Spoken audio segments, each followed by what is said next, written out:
Dalam video tampak beberapa orang memprotes pelayanan rumah sakit tersebut hingga mengancam akan membakar rumah sakit itu.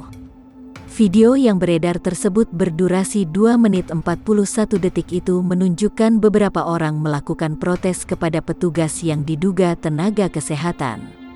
Ia juga mengancam akan membakar rumah sakit dan tak masalah bila harus masuk penjara. Dalam video itu, sang pria yang merekam menuding pihak rumah sakit melakukan bisnis. Tampak juga seorang petugas RS dianiaya. Diduga aksi protes tersebut dilakukan oleh anggota keluarga pasien yang dirawat di res tersebut. Protes dilakukan lantaran diduga pihak keluarga enggan jenazah kerabatnya dikategorikan sebagai pasien COVID-19.